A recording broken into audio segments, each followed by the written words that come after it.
All right, guys, welcome. I'm excited tonight because we've got Marsha Strange. Marsha is phenomenal. She's got a great story, and what I'm not even going to dig into, but I'm going to tell you first.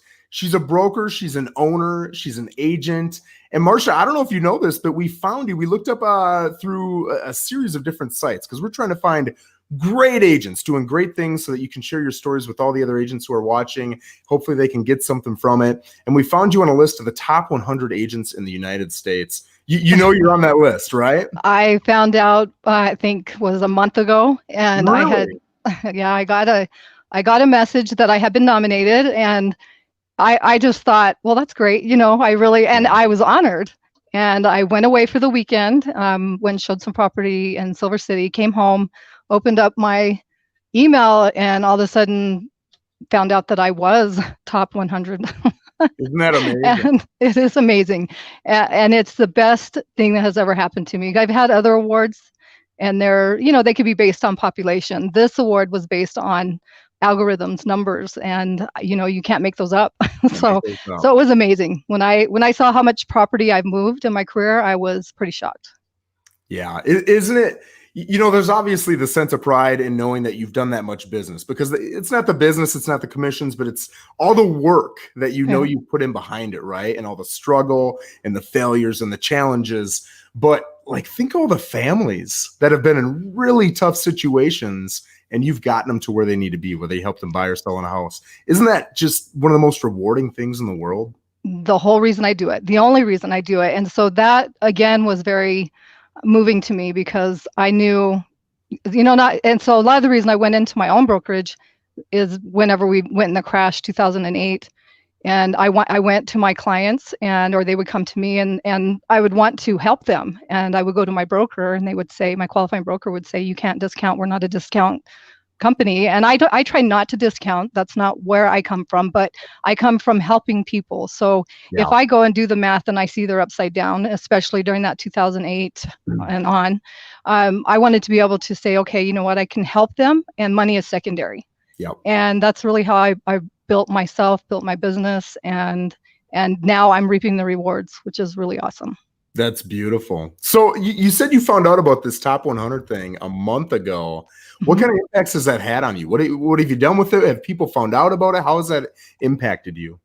Truthfully, I've had to sit on it for a minute. I was happy to share it. I shared it right away on Facebook. I Yeah. was not in disbelief because I believe that's what I wanted. I was working toward that kind of a thing, but to actually have it happen when I would just had my nose down and minding my own business, not really caring what the other brokerages are doing, not paying attention to the top producers, just staying steady, and then just one day open your email and see that you're staying steady and helping people has paid off was really amazing. And so I've now put it on my email. I've got it on Facebook, and when we do the advertisements with social media, we'll start to add those on there. And I think it's going to be huge. I'm in the place where I want to scale my business. So I think that that's going to help me, showcase that I do have what it takes to, be a leader to other agents and help them grow. And that growing other people, growing agents is going to be a thrill Yeah. for me. Yeah, that's awesome. You've got, so in your brokerage, do you have single agents and team agents, or is it all single agents? How does that work? So I've had agents come and go. I have two that have stayed with me forever, and they're buyer's agents, and they list too if they want to, but mostly they're on the buyer side. And we just lean on each other. If I need something, they're there for me. If they need something, I'm here for them. And we've just kind of been small. I just did it in a way where it helped to pay down the overhead, Yeah. was comfortable with them. And, now I'm here. And I remember getting here probably about last year and wondering, okay, here I am, and I know I've got to do something. Like either I do this the rest of my life or I start scaling. Yeah. And so I want to take it from where I'm scaling and I have agents, and I want to continue in the business definitely. But I want to take people from where I was when I started to where I've gotten.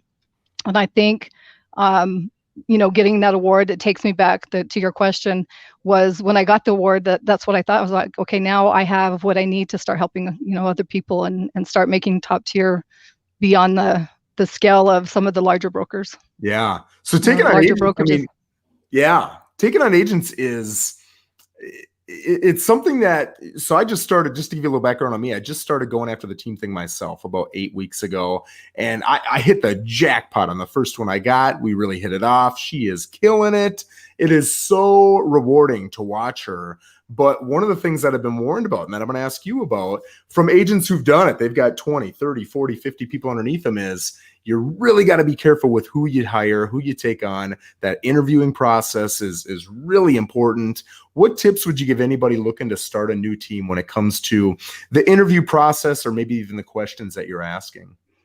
So I've thought about that a lot, and actually just come back to what my mission statement is and what my culture and my company is and what my values are. And if they don't match up to that, I don't want them there. And, not that I don't want them to do well, but if they're just about, making a commission, Yes. that gets dangerous. That's not good for business, and that's not really healthy for the public. And I can fill that out pretty good. I also do 3 months because I have my 2 agents now, but I've had several agents that I brought on. In New Mexico, it was very easy to become a qualifying broker. I would teach them everything I knew. They became qualifying brokers. They're still my buddies. We still work together, but they have their own brokerage. Yeah. And so now that's changed. It's a lot harder. It's a point system.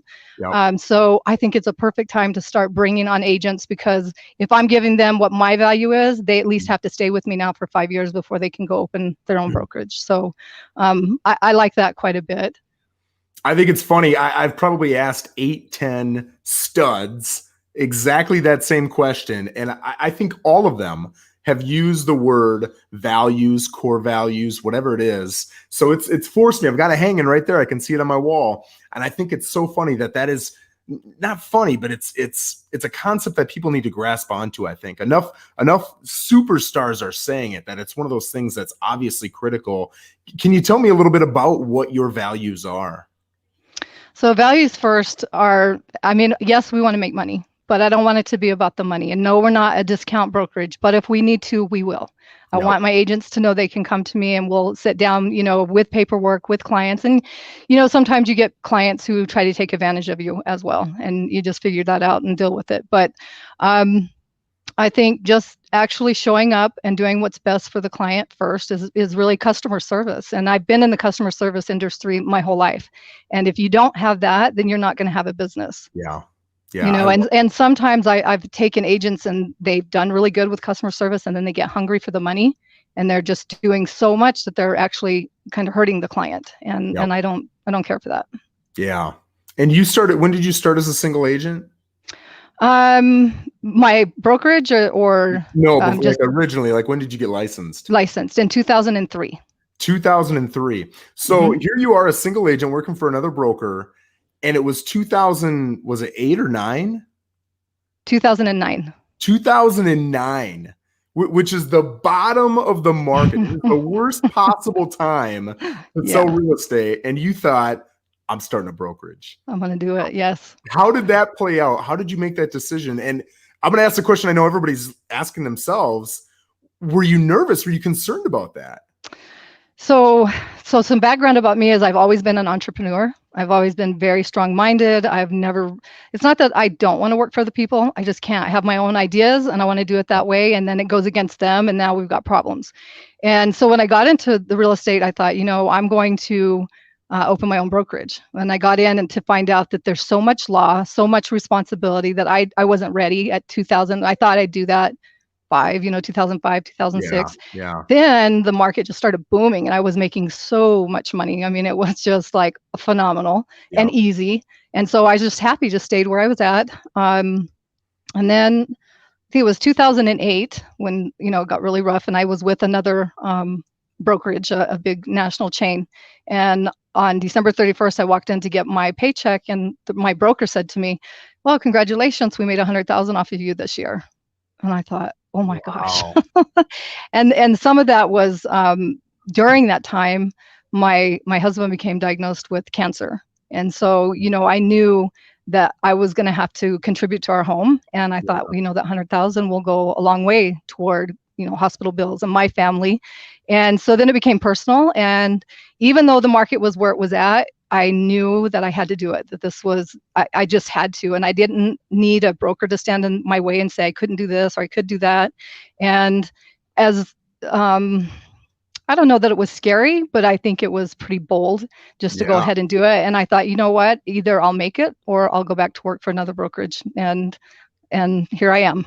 That is such an awesome point, because I think so many people that want to do something like that, they think it's do or die, but really if you fail, you've got that other option, and it's really not that crazy to go back. So I think that's a great point, that taking the leap isn't as big a leap as some people might think.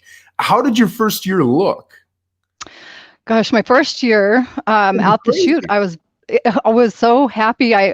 Just to be doing real estate, and I really didn't know what I was doing. Yeah. And I didn't, and I had met these wonderful investors, and Tim Buick, if he's listening, he's a broker in Illinois, and he just made me believe. And he would hand me work, and the work actually at the time I didn't know hadn't been done, but he led me to believe that it had been. So I would just go do this work thinking that I had the listing when I didn't. I mean, I knew we had papers to sign, but I would just show up. And that first year was incredible because we had a subdivision in Rio Rancho in the Vista Entrada area, and I worked with the builder. So we would buy the land, and then the builder would build the house, and then I would sell the house. And so I would have 3 commissions on one property. And then it was such a good time that it was just one after another. Then all of a sudden I started to notice, that home, and for Albuquerque, Rio Rancho, then the 400,000 was a luxury home. Yeah. So we're in a $400,000 home, and all of a sudden that same home, that same floor plan, a month later is now 500,000. A month later, it's now 600,000. We're getting into what happened, and I knew then I had this instinct, even then, to care about people, to know on the listing side, I have to work for my seller, and I got to get them the best and highest price, but I would not work with a buyer. Yeah. There was no way, because I knew something. I didn't know how great it would be, but I knew something was going to have to happen when it was so easy to get a loan, to get a home. And it was insane. I would see young kids come in, and they were qualified to buy these, $500,000, $600,000 homes. Yeah. And you just knew that it was going to be detriment to them. So now I don't know about your market right now. In my market, I'm in South Florida. It's nuts, because I think a big part of it was we didn't have a lot of inventory to begin with. And then when the coronavirus hit, 30% of our sellers got off the market. They got scared. They got off the market for whatever reason. And we've got the same amount of buyers. So we've got the same amount of buyers with 70% of the pool of homes available. So every property, if it's even close to being correctly priced, has multiple offers within 24 hours, 48 hours. And are you seeing any of that there? What does your market down there look like? So that's exactly where we're at. And the last home that I listed last month and sold, it sold in 6 hours. So I listed it properly. And then we now have what is a takeoff market fee. Do you guys practice that in Florida? Takeoff market what? Fee? I don't know if I know what that is. So, back in 2008, the homes would just keep increasing in price. Yeah. And so that's how we got where we were at. So New Mexico says we're not doing that. We're going to do a takeoff market fee. So I list a home properly where I know that it's going to appraise, and then I take offers with a takeoff market fee. So if someone wants to offer me full asking price for my client and then add, $6,000 on top of it, as long as it's not affecting the appraisal, they can do that. And it is bidding wars through that. And then because it's so nuts to control that, I put it almost like a bid. I'm taking everybody send me your offer, have it to me by midnight, 3 days out, and then I take what I have, which was about 11 offers, to the seller and go through all of it with them and choose the right one. What a fun problem, huh? I love it. I love it. $6,000 in that example, that's all cash every time, correct? Yeah, all cash every time. And we, as the brokers, don't touch it. It's between the seller and the buyer. Yeah. And so they take it to a title company or however they want to work it out. And then that way we're not getting involved in some kind of an ethics problem. And that it's between them if it falls apart. I love that. I love that. Yeah. So looking at what you saw in 2008, 2009, 2010, well, probably more like 6 and 7, I guess. And now, how would you compare or contrast that? Is it similar? Is it different? So 6 and 7 was booming, right? And it's booming now. Is that what we're talking about? Yeah.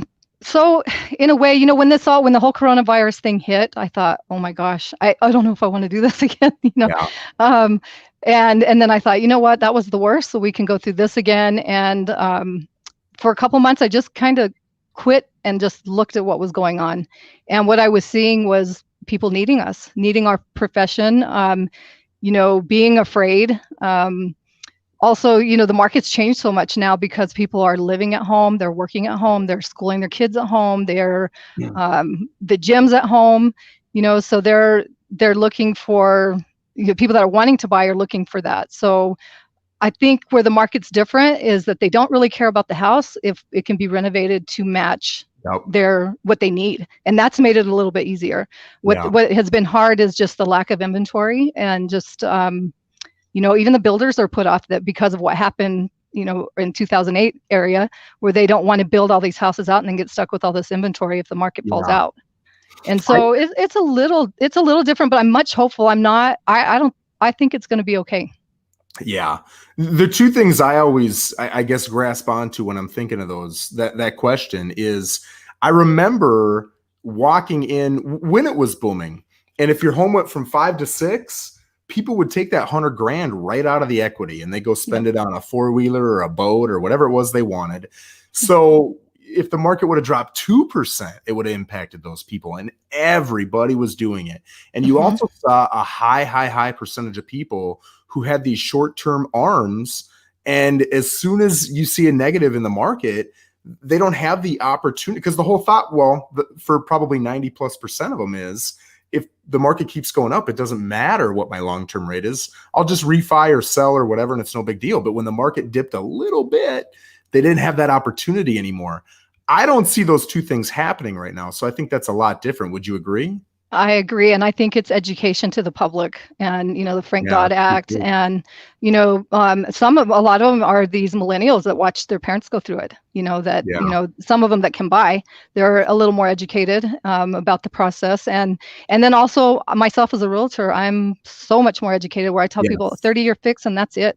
Yes, I think don't do an ARM, don't do interest only. And, if it goes to, I like that we have the Tom fee here, and I like doing the comparative market analysis and telling my buyer, I don't want you to, I always tell them, for 30 years or at least 5, every time you write out your mortgage check, you're going to think about me. And I don't want that in a negative way. So we're having the conversation now. So if you make a bad decision, we had the conversation, and that's going to follow behind the negative thought that you might have about me.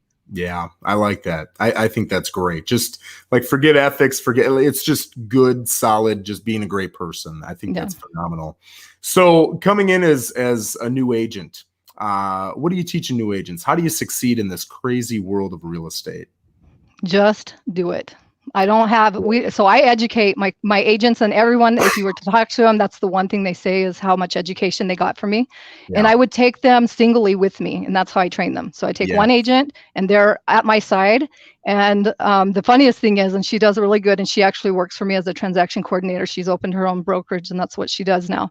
But I told her, okay, you're ready. I knew she was ready. And she was like, I can't do this. I can't do it without you, and it was almost like cutting a chick loose, from your wing. And then she just excelled. And I love that. That was, that she's probably one of my favorite that I've taught, because she took what I taught her and she's doing super, super well. And she gives me the props for it, which is really cool. That's rewarding. It is very rewarding. Yeah. So what advice would you give to newer agents when they're talking about, the big topic they're always asking about is lead generation. As a new agent, you don't have a lot of money, your budget isn't that big. And even if you do have money, you want to save it to make sure you're not going to go bankrupt in the next 3 months. What kind of lead generation ideas would you give these newer folks? What works for me and what I tell my agents, and I know it works, is you just go and get in front of people. You can't, if you do social media, social media is great. It has its own platform, but word of mouth is the best. Yes. And so when you meet somebody, I tell them, put on your real estate pen, your little R on your jacket, have your business card in your pocket. And I do it all the time. I go to the store and people say, oh, are you a realtor? Yeah, here's my card. And the next thing I know, I've got people, oh yeah, I remember talking to you in Sprouts, and maybe sometimes I forget. I don't let them know that, I'll try to remember the best that I can. But I think a human connection is, especially when someone's spending the biggest investment in their lifetime, I think they want that human connection. I think that's awesome. I agree. I always push, all the social media stuff, it's fun and it's easy. And if you're an introvert, you can kind of get away with it and you don't get the rejection. But just about every conversation I've ever had with somebody that ends well in a closing in business started with, we're not interested, or we're not going to do anything for a while, right? And you got to follow up. You have to have a conversation so you can kind of talk things through. And that's what gets them there. And when you skip that voice to voice, it really gets rid of a lot of the opportunity you have. Don't you think? I believe that, and then now we have, I think millennials supersede the older generation by a million. And so you got to know who you're talking to. And I've just learned from the get-go, if I meet them and I actually get the call, then that's when I'm like, okay, do you want to talk to me by phone, mail, email, text message? What do you want? And then I follow what they say. You got to be listening to them as well. Yeah. And I find that helps me a bit, but the first talking to them, it has to happen, because they have to know you as a person, that you really care. And I do care. I don't, it's just natural. It's who I am, personality wise, and it comes across. And I don't think people get that from social media. I agree 100%. Well, listen, Marsha, I sincerely appreciate you joining me. This has been so helpful. These guys are out here looking for the great stuff that you're able to provide, and this was super helpful. So I can't tell you how much I appreciate it. You're in Albuquerque. What kind of areas do you service down there? The whole entire state of New Mexico. I do work Albuquerque. I work Rio Rancho. I'll be going up into Santa Fe this winter. Wow. And I've sold all of New Mexico. So that's incredible. Well, listen, guys, if you're watching this, we've got her website up in the comments there. So if you're a buyer, if you're a seller, certainly reach out to her. She's an amazing agent. That's how I found her. So I guarantee she's going to give you something that a lot of other agents aren't. But Marsha, again, I sincerely appreciate it. Thank you so much. Joe, I appreciate you having me. I'm honored, and maybe I'll be checking in with you on scaling my business. See if you can give me some tips. I would love that. All right. Take care. All right. Take care. Bye-bye.